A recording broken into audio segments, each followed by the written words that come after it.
자, 오늘 우리가 함께 볼 하나님의 말씀은 누가복음 10장 25절부터 37절까지 말씀입니다.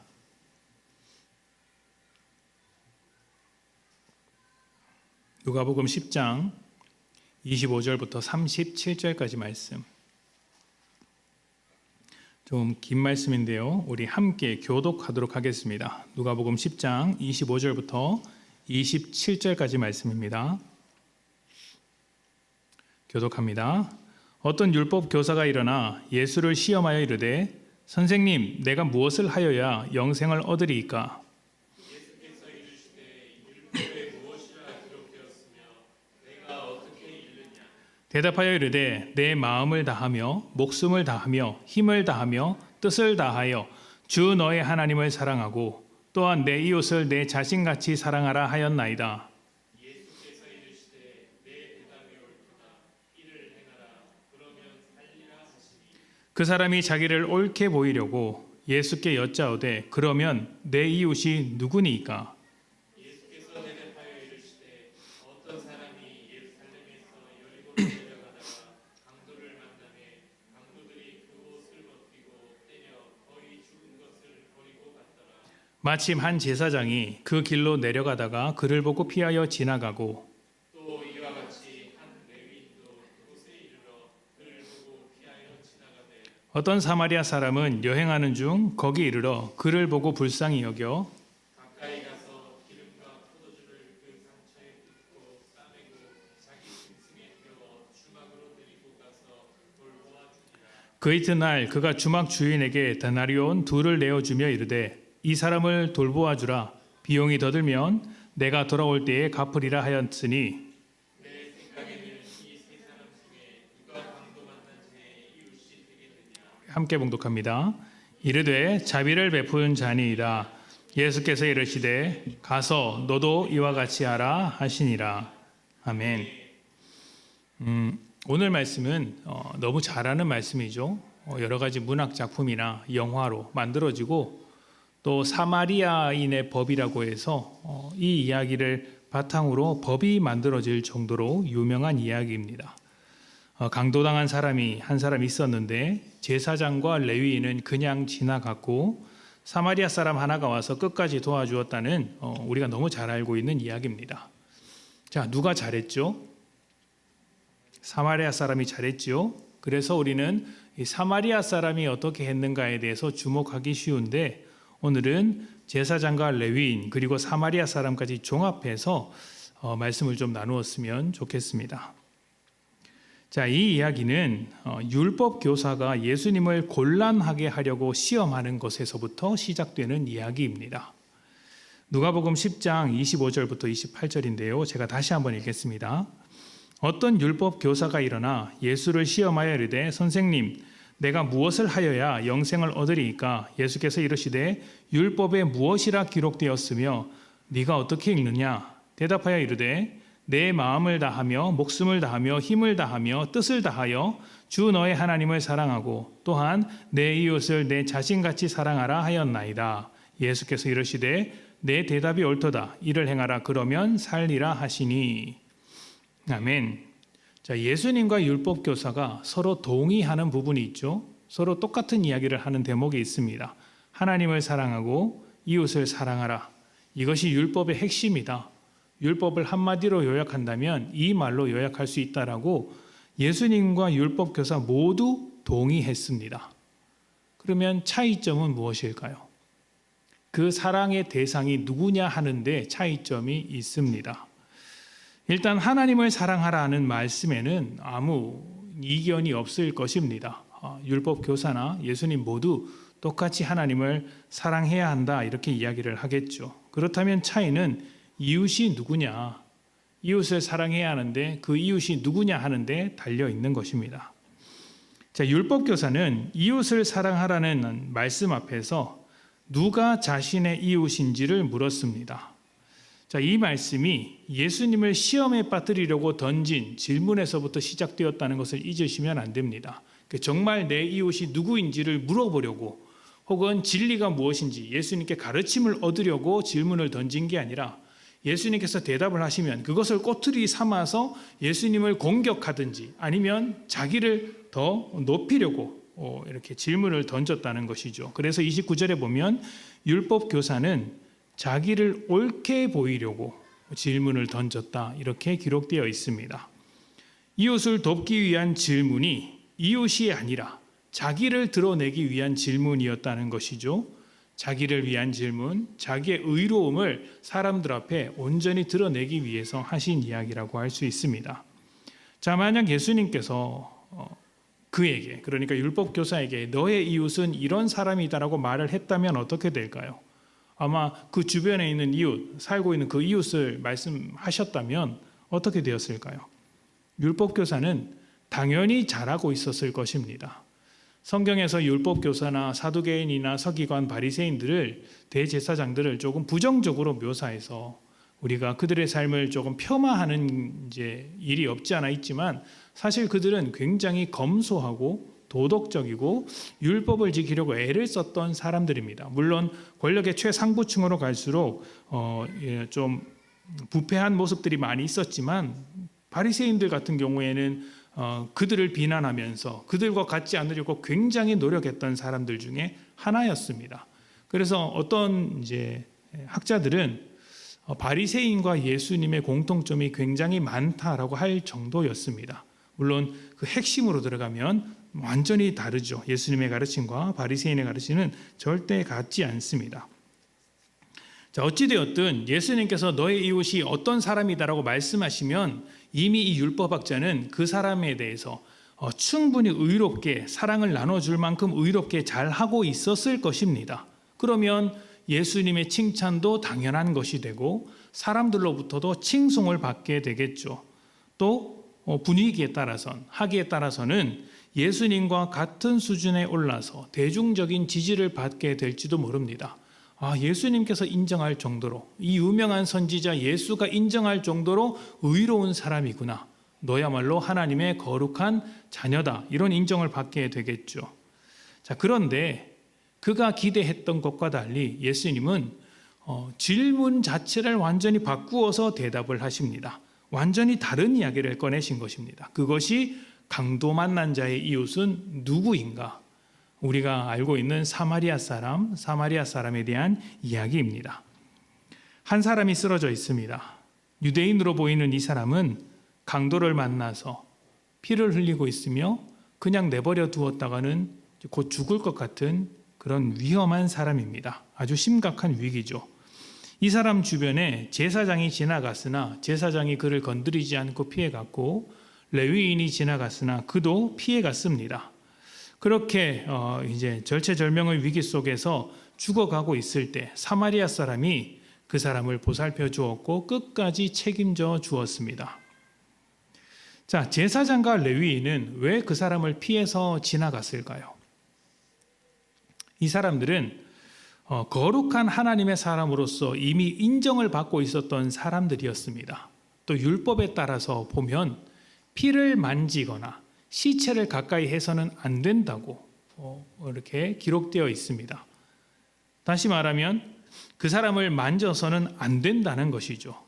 그 사람은 지금 피를 흘리고 있을 뿐만 아니라 곧 자칫 잘못했다가는 죽을 수 있는 사람입니다.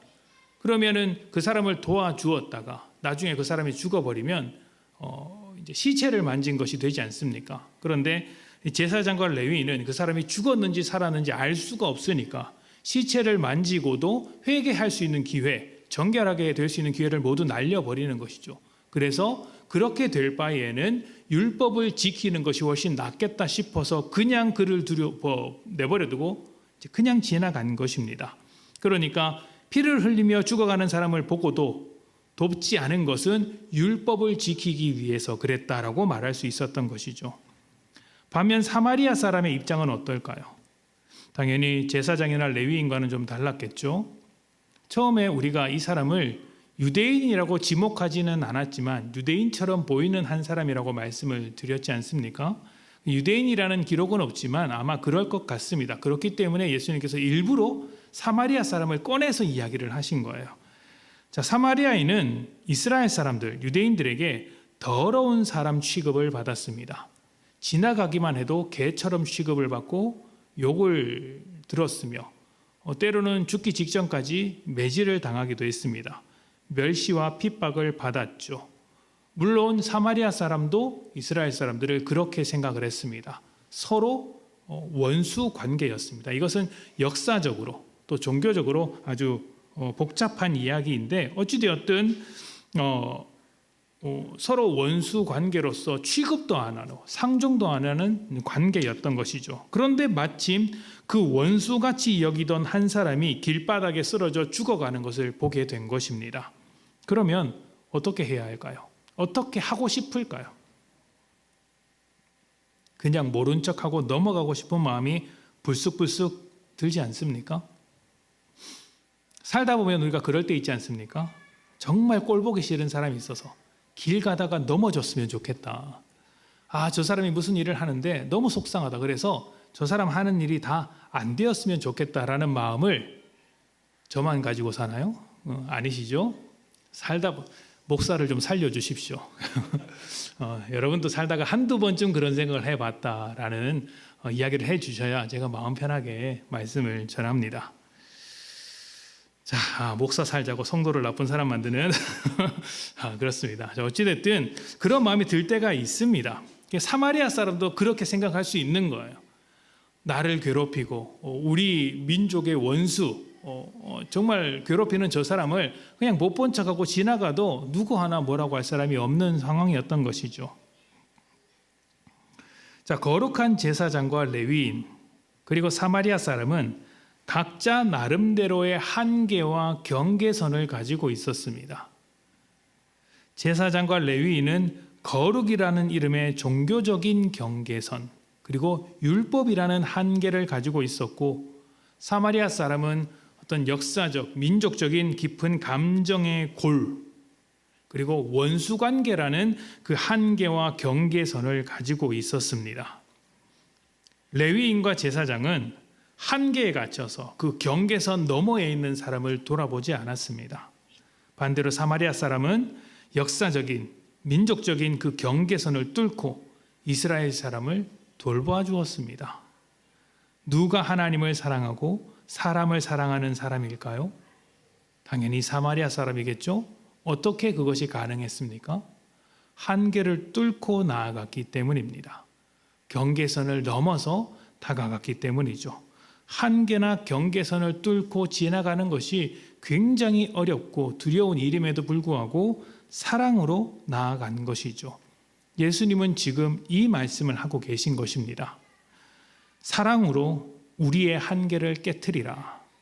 율법 교사야, 네가 가지고 있었던 그 경계선을 넘어서 사랑이 뻗어 나아가야 한다. 그렇지 않으면 그것은 사랑한 것이 아니다 라고 말을 하고 있는 것입니다. 율법 교사의 질문은 이것이었습니다. 누가 내 이웃입니까? 이 말은 이미 그 자체로 한계와 경계선을 정해놓는 것입니다. 자, 제가 여러분에게 한번 물어보겠습니다. 누가 여러분의 친구입니까? 누가 여러분의 이웃입니까? 라고 하면 딱 떠오르는 사람이 누구입니까? 가까운 사람, 친한 사람 아닙니까? 그러니까 가깝고 친하고 마음도 잘 통하니까 어떻습니까? 사랑하기에도 쉽습니다. 어렵지 않죠. 이미 좋은 관계이기 때문입니다. 그런데 예수님은 그 질문을 이렇게 바꾸신 거예요. 나의 이웃은 누구입니까? 이 질문을 네가 가지고 있는 그 한계를 뚫고 다가가야 할 사랑을 너는 가지고 있는가? 좋아하는 사람, 가까운 사람을 넘어서 그 바깥에 있는 그 어떤 사람에게 다가가야 할 사랑을 너는 가지고 있는가? 이렇게 물어보시는 것입니다. 예수님은 이 질문을 하신 분이지만 사실 이 질문에 누구보다도 그렇다라고 대답하실 수 있는 분이시죠. 하나님과 우리 사이에 막힌 담, 그 경계, 그것을 깨트리기 위하여 우리에게 오신 하나님이시기 때문이죠. 하나님이셨으나 그 모든 담을 허물고 사람이 되신 분이기 때문입니다. 오직 사랑으로서 하나님과 우리 사이를 깨트리셨습니다. 그리고 이제 예수 그리스도의 제자된 우리에게 주님께서 보여주신 똑같은 사랑에 대한 요구, 경계를 깨뜨리라고 말씀하고 계시는 것입니다. 우리에게는 분명한 한계와 경계선이 있습니다. 친한 몇몇 사람이 경계일 수도 있고요. 또 나와 잘 맞는 성격, 관계가 한계일 수 있습니다. 그리고 이 한계와 경계선을 가급적이면 벗어나려고 하지 않는 것이 우리의 모습일지도 모르겠습니다. 왜냐하면요, 벗어나면 그 한계를 넘어가면 불편해지기 때문이에요. 내가 잘 아는 그 한계 안에 있으면 평안하고 별일이 없습니다. 감정을 상할 일도 없습니다. 관계도 잘 유지가 되죠. 그래서 그냥 그 안에만 머물려고 하는 것입니다. 지내는 사람과 지내고 익숙했던 환경에서만 지내고 그 너머에 그 불편한 자리에 있는 누군가에게는 다가가려고 하지 않는 것이죠. 그러나 예수님은 바로 그 한계에 도전하시는 것이에요. 자신의 한계, 삶의 경계선 안에만 머물고 있으면 어떻게 되겠습니까? 주님의 사랑이 우리를 통해서 예수 그리스도의 복음이 뻗어나갈 수 있겠습니까? 친한 사람과만 하던 대로만 살아가겠습니까? 그러면 주님의 제자로서 또 증인으로서 살아가는 것은 아니겠죠. 주님은 우리에게 그런 삶을 요구하지 않았습니다. 하던 대로의 삶이 아니라 언제나 한계와 경계를 벗어나 새로운 사랑을 이루어가기를 바라고 계신 것입니다. 물론 그 과정에서 생각지 못한 어려움이 있을 수가 있습니다. 당장 한계를 넘어서 여러분이 편하게 여기는 그 관계를 넘어서 있는 사람에게 한번 다가가 보십시오. 얼마나 불편합니까? 할 말도 없지 않습니까? 제가 가끔씩 전도를 한답시고 요즘은 좀 덜한데 우리 지역에 있는 카페란 카페는 다 다녔던 적이 있습니다.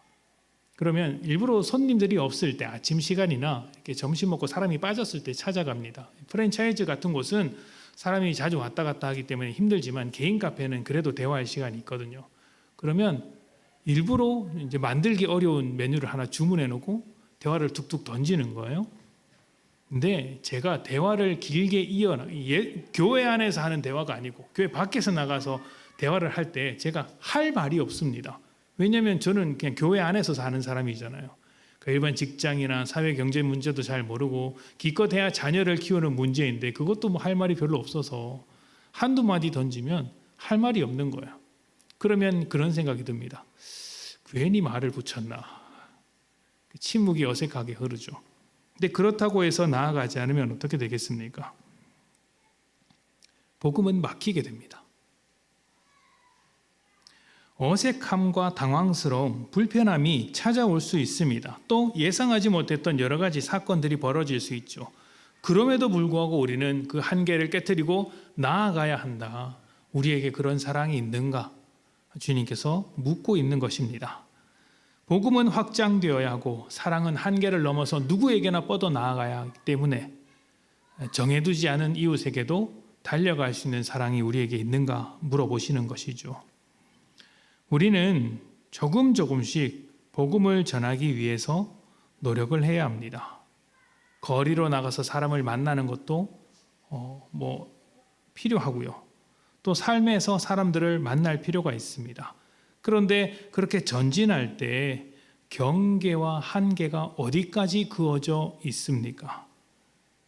바라기는 거기 안에서만 머무르지 않았으면 좋겠습니다. 그래서는 안 됩니다. 한계 안에서 머물게 되면 평안할지 모르나 발전하지 않는 것이고 성장하지 않는 것입니다. 그리고 그것은 여러분 평안한 것이 아니라 게으른 것입니다. 교회는 생명체입니다. 교회는 예수 그리스도의 몸이고 사람이죠. 사람이 성장하지 않으면, 움직이지 않으면, 발전하지 않으면 살아있으나 살아있는 사람이 아니라고 할 수 있습니다. 1년이 지나고 10년이 지나고 20년이 지났는데 여전히 3살처럼 머물러 있으면 어떻게 되겠습니까? 안 되죠. 날마다 성장해야 하는 사람처럼, 발전해야 하는 사람처럼, 날마다 키가 그 한계를 벗어나 자라야 하는 것처럼 우리의 한계는 날마다 확장되고 깨트려져야 한다는 것을 주님께서 말씀하고 계시는 거예요. 몸무게만 한계를 깨트려서는 안 됩니다. 아멘입니까? 네. 할렐루야. 살아있기 위해서, 더 성장하기 위해서, 주님과 더 나아가기 위해서, 또 교회가 생명이라는 이름으로 더욱더 아름답게 빛나기 위해서 우리는 한계 안에 머무는 것이 아니라, 경계선 안에서만 살아가는 것이 아니라 그것을 한 걸음 더 내딛고 깨트리며 사랑과 복음을 전해야 합니다. 그 과정에서 피곤함이 있을 수 있죠. 불편함이 있을 수 있고 생각하지 못했던 어려움이 찾아올 수 있습니다. 그러나 그 모든 것이 우리를 향한 예수님의 한마디, 가서 이웃이 되어 주어라, 너의 한계를 뚫고 사랑을 나누어 주어라 라는 말씀의 실천이라는 것을 꼭 기억하셨으면 좋겠습니다. 하나님과 사람을 향한 우리의 사랑이 우리의 자신을 넘어서 우리 주변 모든 사람들에게 뻗어나가야 할 것입니다. 여러분, 주님의 말씀, 복음에는 힘이 있고 주님께서 우리에게 주신 사랑에는 힘이 있습니다. 하나님께서 도우시죠. 우리가 이겨내지 못할 것 같은 그 한계와 경계선을 하나님께서 우리의 손을 붙잡고 깨트려 나아갈 것입니다. 그 모든 것을 깨트리는 우리에게 하나님의 놀라운 역사가 보여지는 것이죠. 2024년 여러분의 한계와 경계선을 뛰어넘어 새 일을 창조하는 한 해가 되었으면 좋겠습니다.